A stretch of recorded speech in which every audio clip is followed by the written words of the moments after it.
We will now move to item B3, dismissal of a faculty member, Los Angeles campus. You've received in your agenda materials and information regarding this item. I'd like for Deputy Counsel Woodall to begin by describing the process for how the matter will proceed and the standard of which will be applied to this matter. So we'll let you get settled.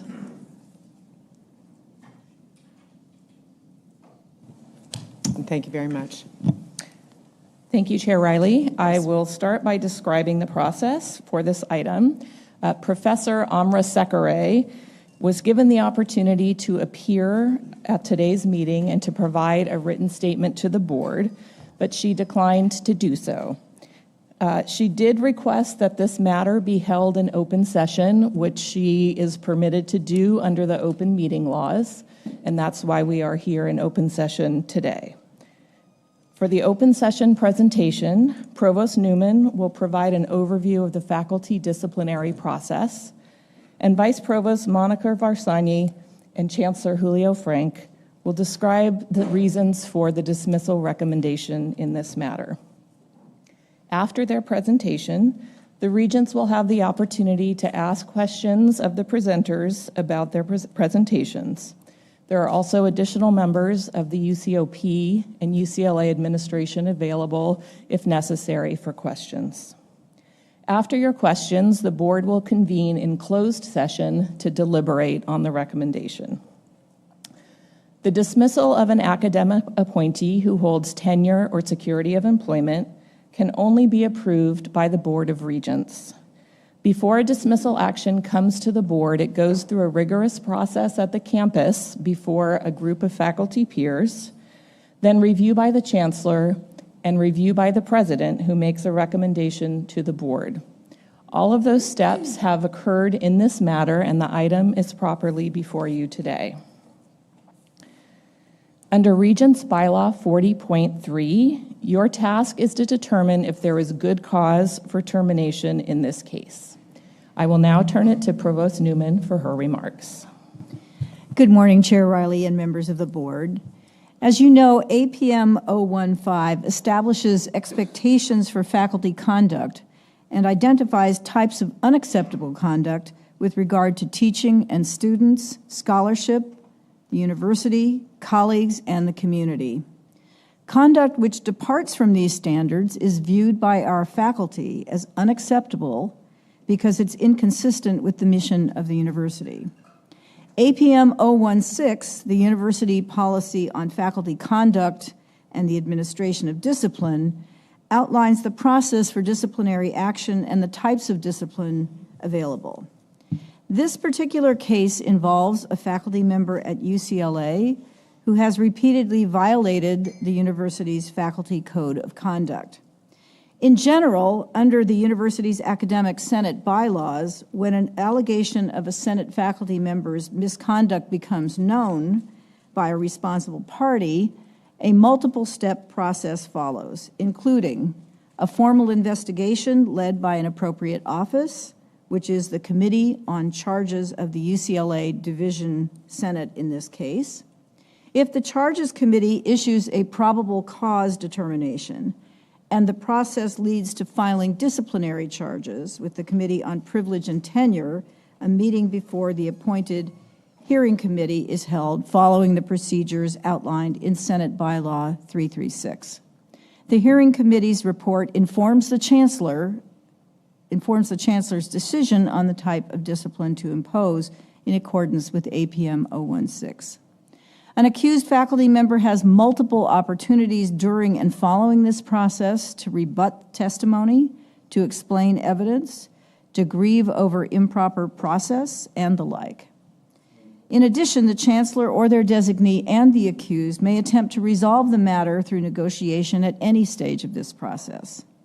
Although this is a very broad overview of the investigation and adjudication process, I hope it provides you with some context for the background and proceedings associated with this case, which will now be addressed by Vice Provost Varsani and Chancellor Frenk. I'm going to turn this over to the Vice Provost, and I also want to welcome her formally to our community. She joined us from the City University of New York recently, and we're very pleased to have her with us. Monica?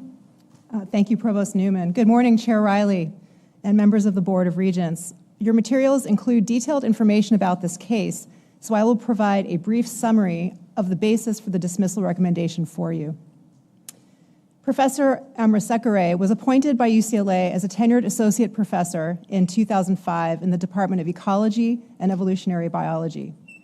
The recommendation for dismissal here follows an earlier disciplinary action taken against her in 2022. In the prior disciplinary matter, she was suspended without pay for 1 year, received a 20% salary reduction for 2 years, and a letter of censure. She received that discipline after a privilege and tenure, or P&T hearing, committee found clear and convincing evidence that she violated ethical standards and rules about confidentiality of colleagues and their academic reviews, personnel actions, and disciplinary procedures, as well as by making unfounded accusations about colleagues' professional competence that were not reflective of their professional performance. In this current case, a different P&T hearing committee of her faculty peers unanimously found clear and convincing evidence that she had violated multiple provisions of the Faculty Code of Conduct. Their findings include harassment and discrimination against others, breaches of established rules regarding confidentiality in personnel procedures, intentional disruption of university functions, and violating standards regarding the professional conduct of faculty. Regarding harassment and discrimination, the hearing committee found clear and convincing evidence that Professor Amarasekare harassed and discriminated against a colleague based on ethnicity in violation of the non-discrimination policy and the Faculty Code of Conduct. Professor Amarasekare repeatedly accused the faculty member of unsubstantiated wrongdoing, made false statements about them, interfered with their scholarship, and created an environment of race-based accusations that, quote, had a substantial impact so severe, pervasive, and persistent that it caused the individual's working environment to be hostile, intimidating, abusive, and offensive, end of quote. The hearing committee also found clear and convincing evidence that Professor Amarasekare harassed multiple other colleagues to such an extent that it significantly interfered with their performance of their university duties and activities. For example, Professor Amarasekare sent numerous emails and communications on a departmental listserv that included students and postdocs accusing specific individuals of a multitude of unsubstantiated allegations, including fraud, slander, lying, racism, in which she misrepresented facts or omitted information to fit her narrative. The hearing committee found that Professor Amarasekare rendered accusations over time that increasingly seemed to be based less on good faith assessment than on vindictive and retaliatory motives. She made general assertions such as that all white faculty were racist or upholding a racist agenda, and used that to challenge their departmental service roles, end of quote. This conduct interfered with departmental operations to such an extent that multiple people stepped down from leadership roles early or declined to take on leadership roles because of her conduct. It also interfered with day-to-day functions of the department because people did not wish to attend or participate in departmental meetings. Regarding intentional disruption of university functions, the hearing committee found clear and convincing evidence that Professor Amarasekare intentionally disrupted a personnel meeting in which a fellow faculty member was being reviewed. She criticized the faculty member's teaching based on information not included in his review file, which violated the APM, and also raised criticisms of overall failures in the department's review process. When told her statements were not allowed under policy, she responded that she could say anything she wanted without restrictions because she was a woman of color and a protected class. Although this finding is based on a single personnel meeting, the hearing committee found it to be a serious violation because she had received prior corrections and warnings, including from the P&T hearing committee in her earlier disciplinary case, to not raise conduct accusations or information outside of a person's dossier during personnel discussions. Regarding the breach of established confidentiality rules, the hearing committee found clear and convincing evidence that Professor Amarasekare purposefully rejected confidentiality policies and academic senate bylaws regarding the confidentiality of disciplinary matters, which significantly impaired the university's functions. For example, in her prior disciplinary case, the P&T hearing committee had declined her request to publicly release their report. The committee was concerned that significant redactions would be required to protect the confidentiality of witnesses, and a highly redacted report would not provide an accurate picture of the proceedings. She released the materials anyway.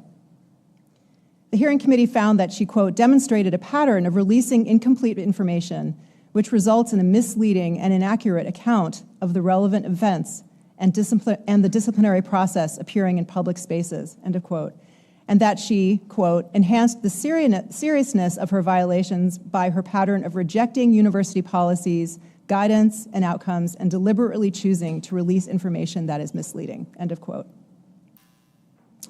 In summarizing its findings and conclusions, the hearing committee observed that Professor Amarasekare, quote, shows no willingness to be part of a shared governance, that she rejects policies and procedures to such an extent that, quote, she cannot function in the department, and that she gives, quote, no indication that she accepts any of her conduct, merits correction, end of quote.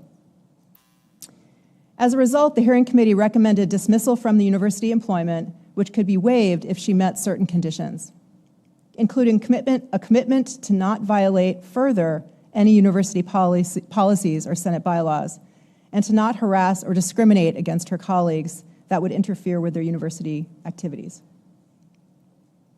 Assuming dismissal was held in abeyance, the hearing committee also recommended her permanent suspension from departmental membership and participation in departmental governance, with her appointment being transferred to a divisional appointment. On September 4th, 2025, Chancellor Frenk accepted all of the hearing committee's findings as well as their recommendations for dismissal. He did not agree that the dismissal should be waived contingent on her compliance with conditions that she had shown no willingness or ability to adhere to. Chancellor Frenk then issued his decision to Professor Amarasekare to recommend dismissal from the university to President Milliken. Independent of the decision by the Regents on the recommendation for dismissal, Chancellor Frenk imposed the disciplinary sanction of suspension without pay for 3 years. I now invite Chancellor Frenk to provide further context for the recommendation of dismissal. Thank you, Vice Provost Barzani, and good morning, Regents. Although you have the full, extensive record in this matter, that includes the harm that resulted from Professor Amarasekare's misconduct over the years, I would like to briefly summarize the amount of harm that Professor Amarasekare's misconduct has inflicted on members of the UCLA community and why I am recommending dismissal from university employment. Professor Amarasekare's years of misconduct have harmed her department and her colleagues. Because of her, faculty have left, others have refused to serve in leadership positions, some have stopped attending faculty meetings, and governance of the department has seriously suffered. Faculty in the department have been silenced, afraid to exercise academic freedom and participate in discussions about personal files or other matters that are essential to a functioning academic department. As a result of Professor Amarasekare's public accusations and harassment, several faculty members have stepped down from or declined leadership positions in the department. The department and campus, too, have suffered reputational harm as a result of Professor Amarasekare's campaign of public accusations and misinformation. The 2021 and 2024 P&T hearings established that Professor Amarasekare has a pattern of violating university policy despite our efforts to bring her conduct into compliance with lesser sanctions and numerous counseling attempts. Nothing the university has done to date has succeeded in curbing Professor Amarasekare's misconduct. Based on this history, I see no reason to believe that providing further opportunities for Professor Amarasekare to change her conduct will deter her same pattern of conduct. To allow Professor Amarasekare to resume her position will undoubtedly subject her colleagues and students to the highly toxic work and learning environment about which they expressed concern during her presence on campus. It will also broadcast the signal that this type of conduct is acceptable to the University of California, and it will deter others from reporting concerns in the future.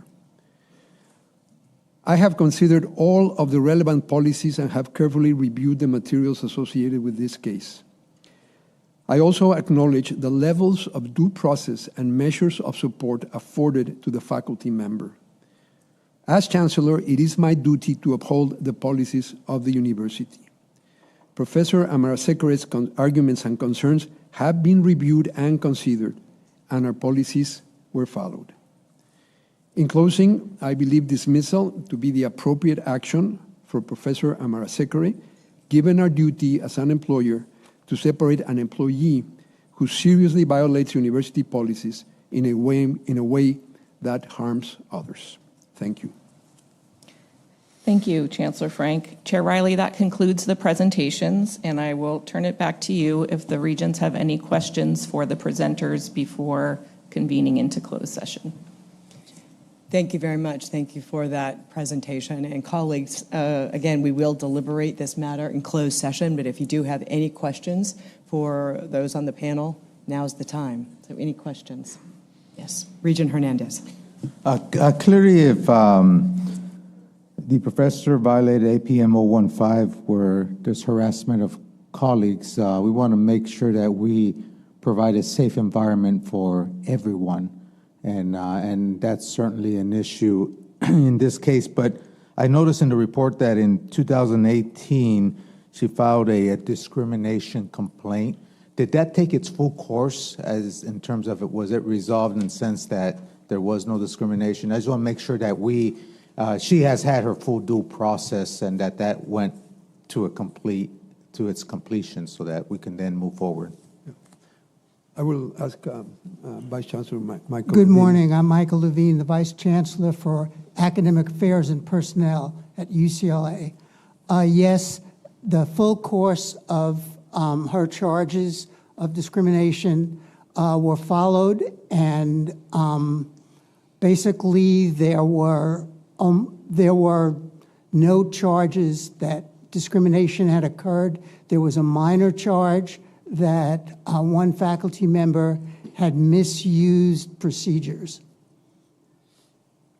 Okay, thank you. Regent Soros. Quick question. So I've been on the Board of Regents for 7 years. We've had other faculty dismissal items.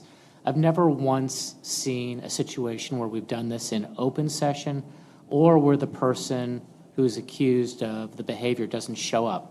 Were there any reasons why this is an open session, and are there any reasons why the person told any of you why she did not want to show up? We have had one other faculty dismissal in open session about 6 years ago. Under the open meeting laws, there is the opportunity for a person who is charged with misconduct to ask that it be held in open session, and that's why here she was given that opportunity and did ask for it to be an open session. Have you ever seen a situation where the person accused doesn't show up? That is unusual. But you've never seen it, though, just to be... We may have had one other situation where the faculty member did not show up, but the vast majority of the time they do. Thank you. Other questions? Okay, all right. Well, we are going to go into closed session. I'll also ask the UCLA team to exit the room and to come back once we're finished with our deliberations. Thank you very much. Thank you.